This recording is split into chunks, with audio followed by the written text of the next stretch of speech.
Welcome to Indiana University Cinema's virtual screening room. My name is John Vickers, founding director of IU Cinema, and thank you for being here for tonight's screening of Have You Seen My Movie from 2016 and director Paul Anton Smith. The film will be followed by an interactive Q&A, which I'll speak about in just a moment. Tonight's film was scheduled to be screened in IU Cinema last Saturday on April 11th as part of our series For the Love of the Cinema.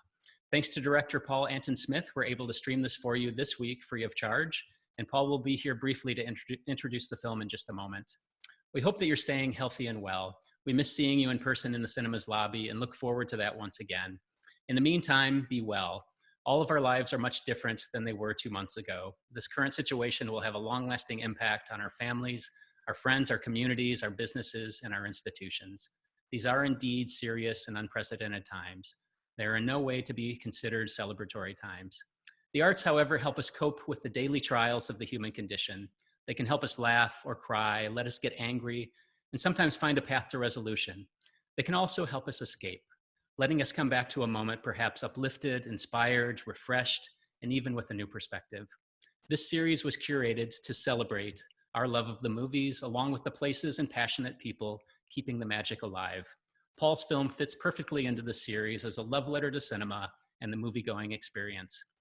This week in Variety magazine, Owen Gleiberman wrote an article titled, "Why I Miss Movie Theaters and Why Nothing Can Replace Them." In it, he wrote about the primal experience, quote, "the primal experience of being in a movie theater and sitting in a darkened theater watching movies with others being a, quote, holy experience, even if the film itself is not up to snuff." When it's safe for us all to get back together, IU Cinema vows to be back stronger and more inspired than ever. We look forward to enjoying magical and transformative movie-going experiences similar to some of what you're going to see on screen tonight, but with you once again in person. Along with the introduction by Paul Anton Smith, we're going to have a great conversation about the film exhibition, and the movie-going experience after the film. We're thrilled to have Elizabeth Roell and David Carter with us, who are the co-hosts of IU Cinema's podcast, A Place for Film. David and Elizabeth also work in film exhibition in Bloomington, so it should be a good conversation. It'll be interactive, and there will be a chance for you to ask questions through a Q&A tab at the bottom of the Zoom webinar. So we hope you can join us around 9:15. So let's get the program started with an introduction by director Paul Anton Smith. Hi everyone, I'm Paul Anton Smith. I'm the director of Have You Seen My Movie? And I'm here in lockdown but sunny London, which is where I live. I'm from Canada originally. The film you're about to watch is made from more than 1,000 other movies, and it's about going to the cinema. It's about going to watch a film. I would have liked if it had shown at your cinema, but I know that that's not possible right now. So hopefully you'll be able to at least turn the lights off, get some popcorn, and pretend you're in a cinema while you watch it.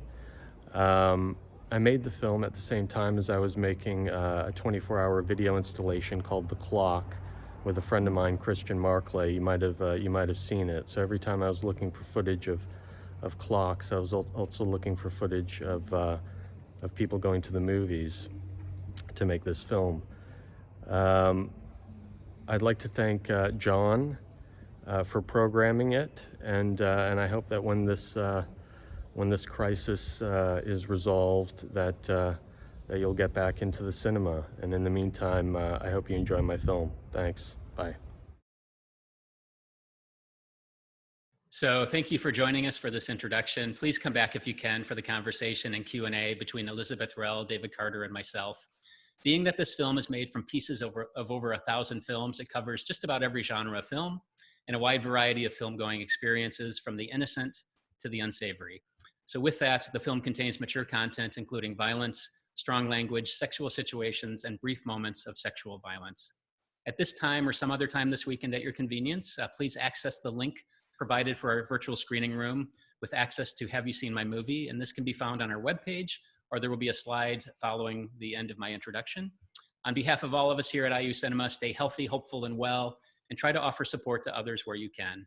So if you can, we'll see you after the movie, and thank you for joining us.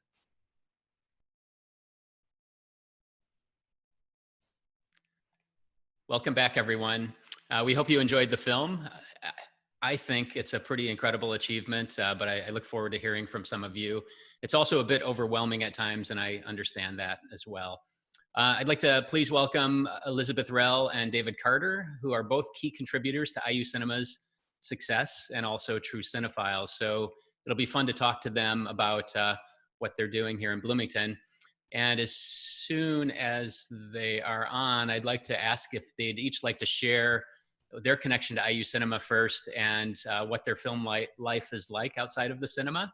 And then we'll hand it over to them to lead the conversation. Hey, David. Hello, my name is David Carter. I am the co-host of the Place for Film podcast along with Elizabeth. I am a contributor to the IU Cinema blog. And my relationship to the cinema is that I have been going to it since since its doors opened during my undergrad at IU, and essentially I have never left. And in addition to things I do around town cinematically, I'm a co-founder of the Cicada Cinema collective pop-up cinema, in which we show films around town at different venues and businesses and do partnerships with many businesses and people and events around town. Our most recent event was partnering with the IU Cinema for Jim Jarmusch's visit here in January. So that is me. My name is Elizabeth Roell, and like David said, we have a podcast for the IU Cinema called A Place for Film. I am also the lead house manager at the cinema, so if you've been in the last however many years, you've probably seen me there.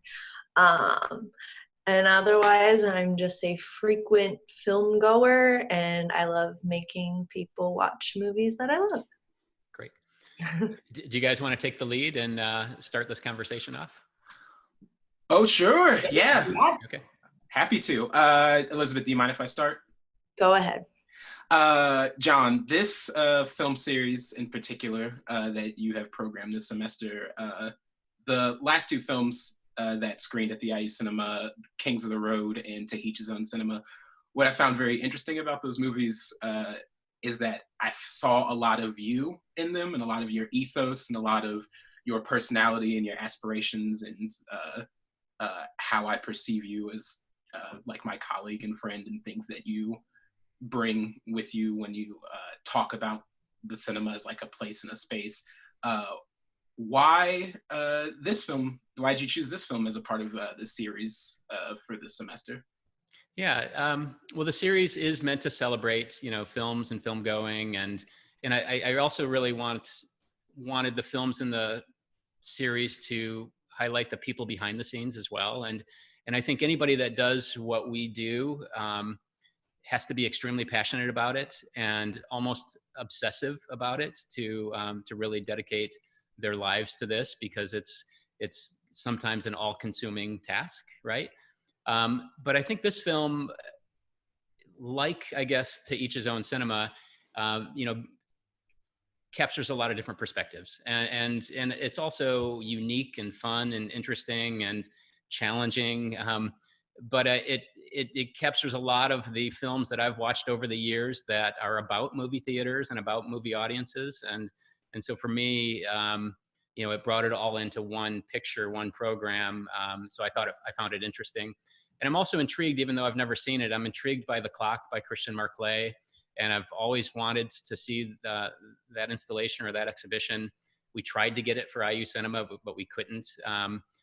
But I would love to sit through the 24 hours of The Clock. And this, in its own way, was not, I can't say equally ambitious, but it was a pretty ambitious project, which I think took him 3 years. So I think part of it's the what went behind, what it took to make the project, but also just that it captured all of these films with film going in it that I've loved over the years. Wonderful. Elizabeth, do you have anything to ask John? John, I was a little more interested in you and your background in film. Could you give us a bit on maybe how you came into film exhibition from the Vickers Theater, Notre Dame, how you got to the cinema? Yeah, well, thanks. I mean, I think it kind of speaks to, again, having a passion and having an interest. And my wife and I, Jennifer, we bought the the old Lee Theater in our small town in Michigan that had been closed for about 10 years in 1993. And with the idea of converting it into an art cinema in a small farming town of 1,800 people, which seems, ridiculous and naive and, a dream. And it turned out to be successful and really drew a lot of attention. The town was situated well near Lake Michigan and near South Bend, where Notre Dame is. And so anyway, we drew an audience from a lot of different areas and became the darling of the Chicago press for a while. And it really drew an audience that was loyal. And I compare it to IU Cinema's audience. We drew an audience that trusted the programming and really liked having the personal experience and engaged with the people. And I think we made it a unique experience. And we did it solely because we wanted to bring these types of films into our community. We thought it would change our community. We wanted to do it selfishly for ourselves first, but then we also thought, there was value to the community to do this. And then the community really formed around it. And it's an amazing little arts community now in Southwest Michigan that's thriving, and it's in Three Oaks, Michigan. So anyway, that was the start, and it started as a hobby. I had a day job, pretty much the entire time that we owned that theater. So it was still a hobby, for most of its time with us. And then we sold it in 2010 to move down to Indiana. But I guess in between, I skipped. In 2004, I was asked to open a cinema at Notre Dame, and so I opened the Browning Cinema as part of the DeBartolo Performing Arts Center before coming to IU. But I'm blessed because I took what was a hobby and something we did for fun, and it turned into a career, and I call it my accidental career, which it truly is.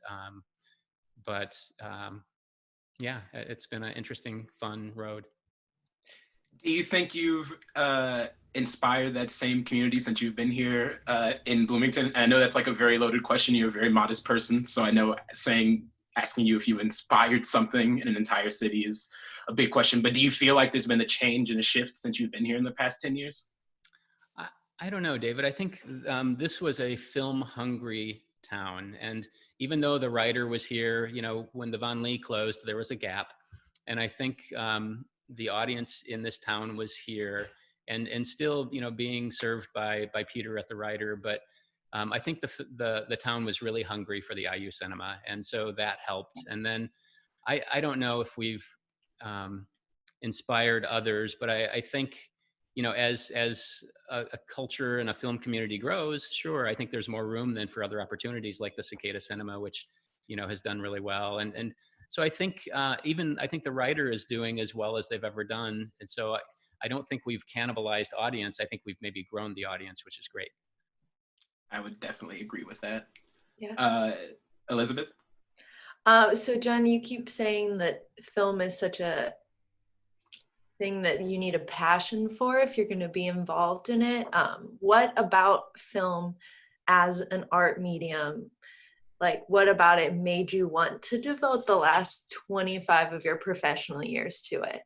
Yeah. Well, I think, we started our theater in Michigan, partially, again, as I said, selfishly to serve ourselves, but also we saw that, I used the word in my introduction, empathy. We saw that it does build empathy, and we wanted to bring stories to our town that weren't being, shared. And so I think, for any exhibitor, and I hope you guys have the same feeling, and I think you do, that, there's real joy in bringing something like this to an audience, and there's real joy in bringing joy to an audience.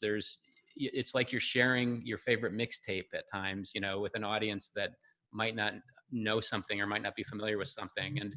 And so I think there's something about that well, that's probably the main part of it.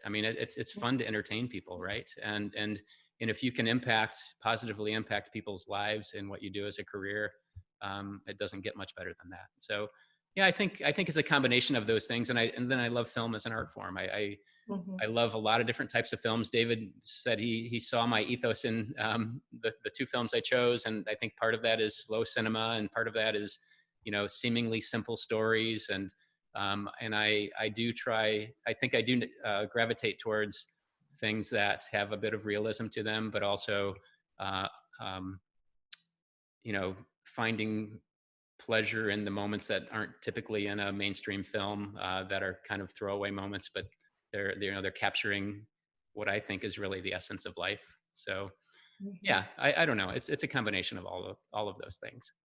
Yeah. I'd say you're also kind of drawn to the more poetic elements of cinema, like you having Jim Jarmusch here, who is a deadpan poet in his own right. And I remember on the blog you published, or you shared one of Terry's writings about like the poetry of the cinema that he'd been seeing in the movies that he had seen the past years.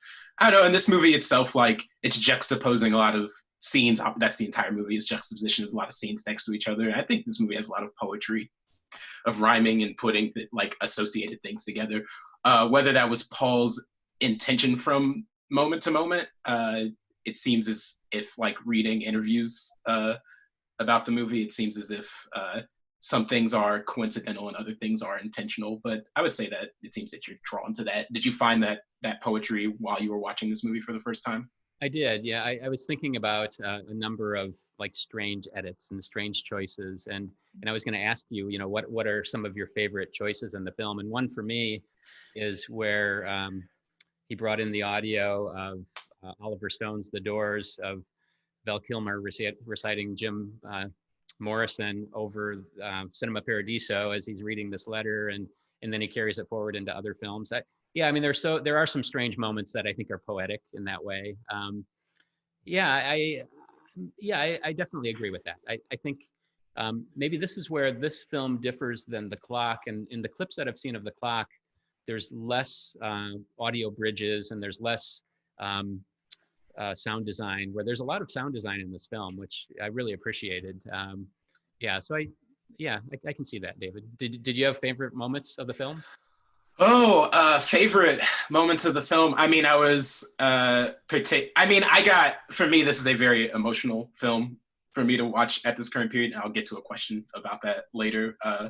But the moments I found that most affected me are the ones where people are like sharing moments in the film, like the ones where like people are like kissing each other, like in like completely innocent ways, or I would say the best juxtaposition in this film for me is this sequence in which the audience is being enraptured by the movie, like they're being taken by like the performance they're seeing on screen, like as in watching like something like this extravagant dance performance from Fred Astaire, and like actually like getting into it, because that is the way I experience and like express my likes in cinema. So that was probably my favorite moment in the movie. Elizabeth?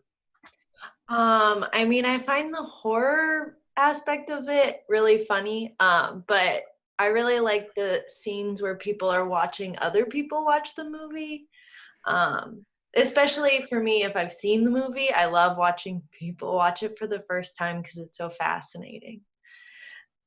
Yeah, can I add to that? I was just editing Abbas Kiarostami's interview the other night when he was here, and he talked about his favorite movie memories as a child was watching the screen with one eye, and then watching the audience members with another eye, and really paying attention to the audience as a child. And that was the inspiration for the film Shireen that he did. But anyway, yeah, I just wanted to share that. Yeah. That is great. Well, there was a second thing I wanted to touch upon. So obviously we are all in quarantine, we are all locked down, and movie theaters aren't having screenings at this point. And to me, one of my favorite quotes sayings about cinema is that cinema is the art form of desire. Just meaning it's an art form in which like a lot of your wants and needs are like expressed in like very liminal ways. So what is it like watching a movie about a place that we as a society can't go right now, that fulfills our dreams that we desire at this, like that meta ball that's wrapped into. Like, what is it like viewing this movie in your home versus viewing it at the IU Cinema or whatever theater? Like, what's that experience like for you? Yeah. Well, certainly there's a longing, and it makes me miss the space a lot more. So, Paul, I read it, or I listened to an interview of Paul saying that, this has been programmed in a lot of experimental film festivals. And he was happy when it played in London at the film festival that it was being played in a big legitimate theater.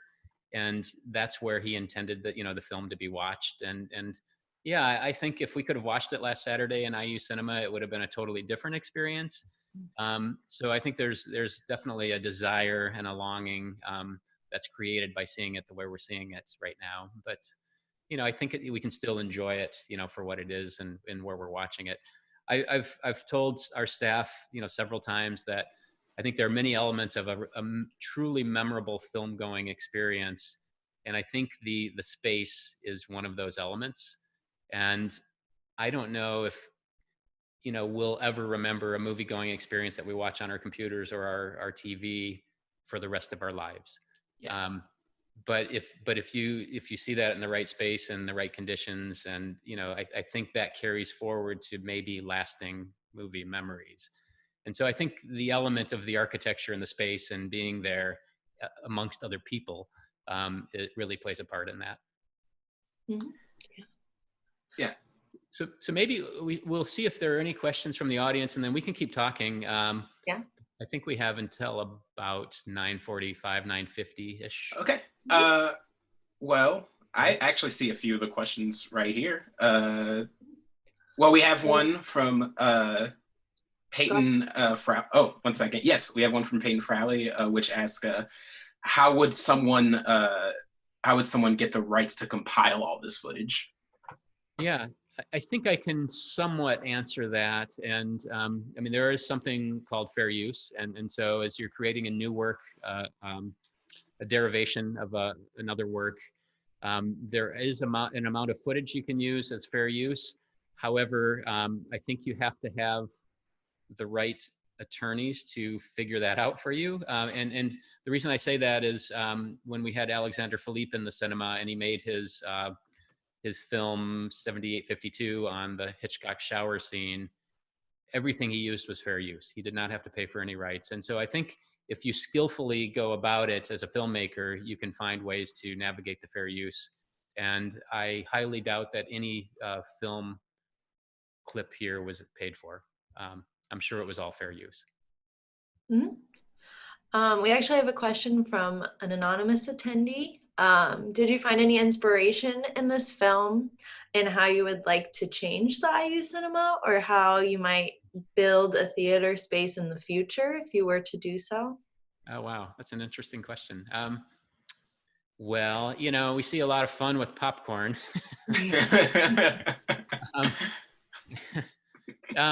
Yeah, I mean, sure. I mean, there are, you can have a great theater and have popcorn, even though we don't at IU Cinema, and we make that choice for all the right reasons.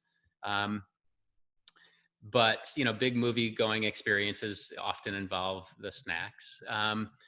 I love the ideas of balconies. Our first theater in Michigan, we had 2 little balconies, and it was kind of special to be up there and sit in those balconies. And people would kind of get there early so they could sit in those balconies. So I think that's pretty special as well if I were designing something. But truly, I mean, the industry as we know it will have changed in the in these last couple months. And I mean, I could have never imagined that there would be a time in this country where every movie theater in the country would be closed. And we're in that moment, right? And so it's going to change the landscape. It's going to change movie going in some ways. We don't know what that looks like, and hopefully there will be some positive things that come out of that. But cinema's changed, and so I don't know how I would factor that into design. But I do like the idea of micro cinemas servicing or serving a community well, and I think they have the nimbleness to do that and the ability to show things that might only draw 30 or 40 people, but be a success for that community. So yeah, I like the idea of micro cinemas, and as long as the community is having opportunity to see films communally, I think it's doing well. Mhm. We have another question here. Oh, this is a good one. Were there any other cinema scenes in this movie that made you think that you thought of but weren't included in the movie? Famous cinema scenes that were maybe absent. Yeah, Which I thought of quite a few actually, and I'll ask a follow-up question to that too, to you two. That yeah, I mean, there's a great little scene in Stranger Than Paradise. Mhm. There's yes, there's correct. there are all of those reaction shots in Abbas Kiarostami's Shireen. I was thinking of a few more. Oh darn. There are certainly more, and I'm blanking. There's so many great shots in Cinema Paradiso, and they did use a few, which are amazing. But there's so much there. Um, more will come to me. But my question then, my follow-up question would be, do you think there are things that maybe they shouldn't have kept in here? Right. And so they had some things that are problematic in these times, and Paul, the director, consciously chose to put in what he put in. And he could have considered cutting it down. This is a 2 hour and 7 or 9 minute film. So are there things that he maybe shouldn't have put in, or That's always a tough question for me as far as what should and should not appear in a movie. That is actually very hard for me. I mean, there are obviously things that make me very uncomfortable. I mean, like a movie that I enjoy quite a bit is in this movie called Diner, and it's like, and the worst scene. I mean, there's a scene in Diner where he's trying to get a hand job and within a tub of popcorn and right. like whatever, and like one of our friends like texted us like while this was playing. It's just like she hated that while it was happening, and like right. it doesn't make me feel good either. So like I guess something along those lines. But like I actually didn't really have very much problem with any of the things I thought I would have problems with, which is the essentially like the post Aurora like shootout Right. things, like the like essentially like violence within cinema. But at the same time, like I can't fault him for putting it in there because like that is a fact of life of going to the cinema in the 21st century. Granted, these are all movies from or about the 20th century.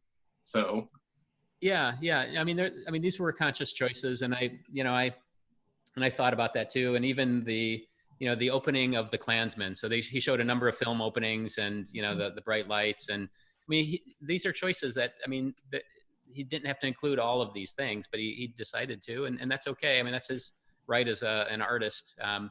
But I was questioning, some of those choices myself. But there's another question from the audience. The film shows movies in an older light. How do you think films and the film going experience will change? Are reclining chairs and love seats here to stay? Cinema has evolved over the years and tried to adapt and try to keep audiences over the years by gimmicks and other things, and some of them have stuck, like CinemaScope and color and sound and of course all of these things. But then other gimmicks haven't, and so I don't know. I think I don't think going to have a dinner at a cinema is necessary. It is nice to have a beer at a cinema. So I don't know. I don't really have a lot of value myself in the reclining chairs and the premium pricing for these types of things, but I think other people do. So I don't know if I'm a good one to answer this. I don't think I need a lot in a cinema to have a good experience, other than people and a good show and good presentation. How about you, David or Elizabeth? I mean, I agree with that. A glass of wine would be nice, but otherwise, I just need some leg room and we're good. And for everyone else to be quiet during the movie. Although I did really enjoy the parts of this movie that capture a part of the cinema experience, which is like a rowdy crowd, like the whole Last Dragon sequence and like all the other like that is fun. And when you do get that, even as somewhere that is as austere isn't the right word for the IU cinema, but like something that is a little more buttoned down. Like it is fun to like see like a crowd like kind of lose its mind like in the moment, and that is fun. Like that's fun for me. It is. Within reason, I guess. Right. It doesn't need to have, fights in the aisles. Or No. Maybe we'll answer a couple more questions, and then we might have to wrap up. So we do have another question.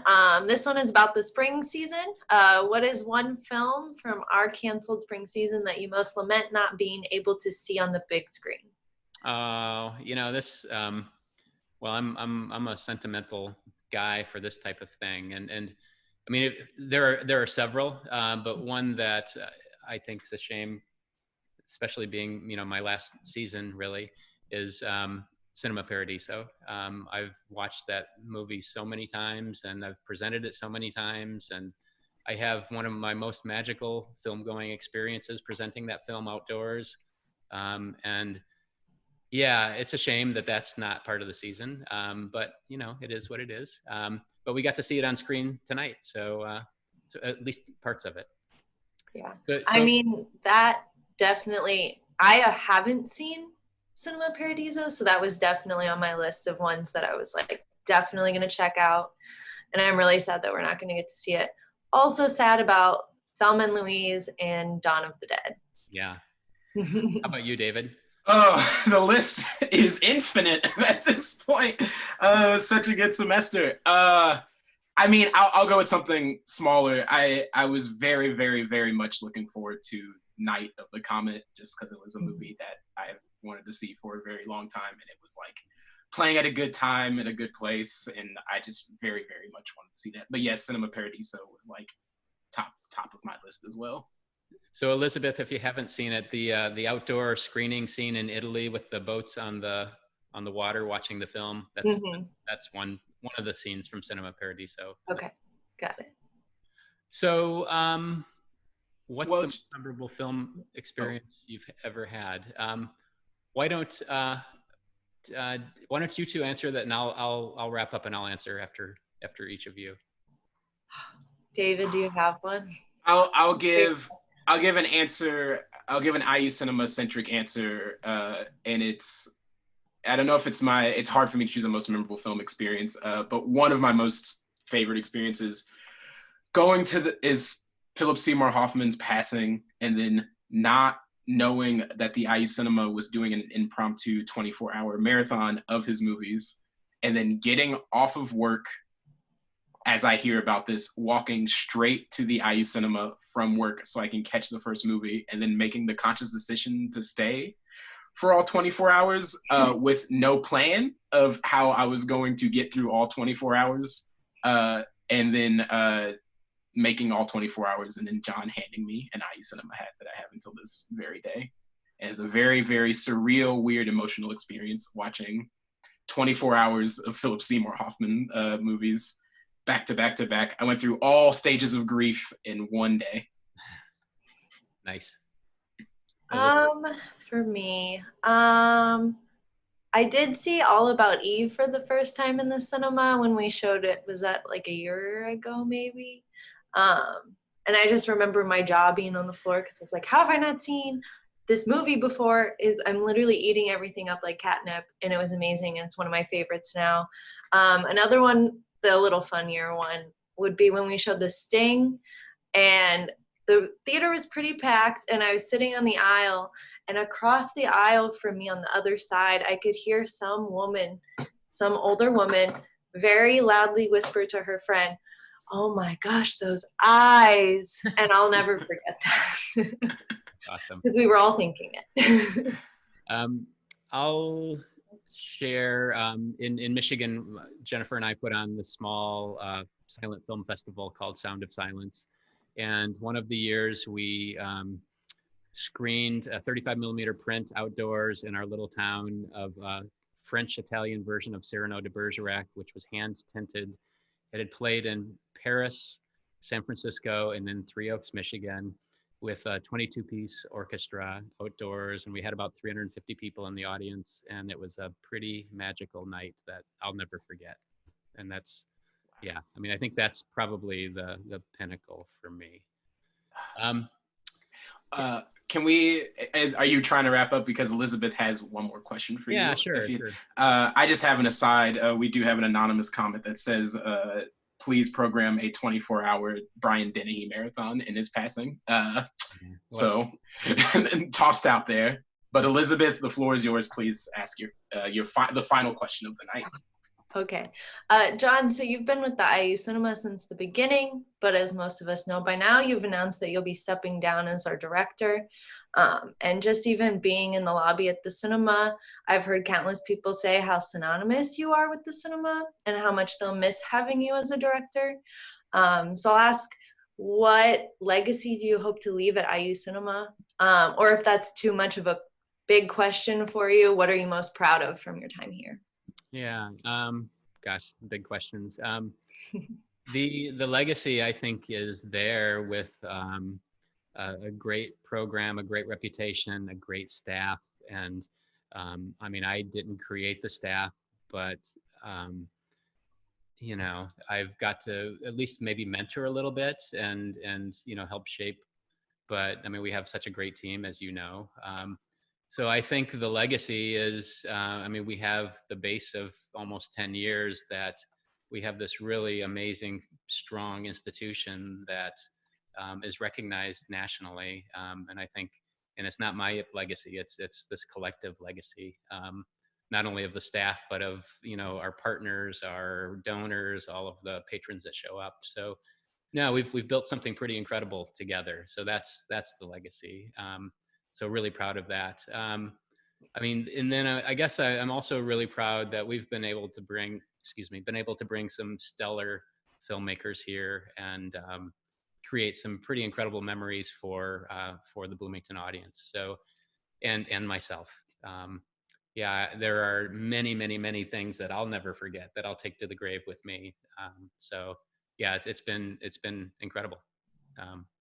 So maybe that's a good place to end. I see there's a question from Terry asking if he can come into the cinema, if he learns how to run the projectors during quarantine and show movies to himself. And Terry, nice try, but not gonna be possible.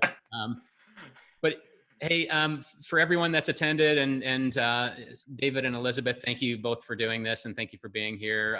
All of you in the virtual audience, thank you for being here. There are a lot of familiar names out there, so we appreciate that you're there.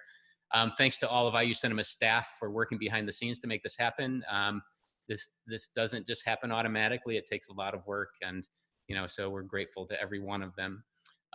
We have more great events lined up in the coming weeks. We have Saving Brinton next week. We have Films from the Media School, a student film program. We just confirmed a long interview with Eliza Hittman, who has her new film, Never, Rarely, Sometimes, Always, which is probably the best reviewed films right now of this year. So we hope you join us for some of those, and we hope you stay healthy, hopeful, and well. So yeah, thanks for being with us, and good night. Good night. Good night.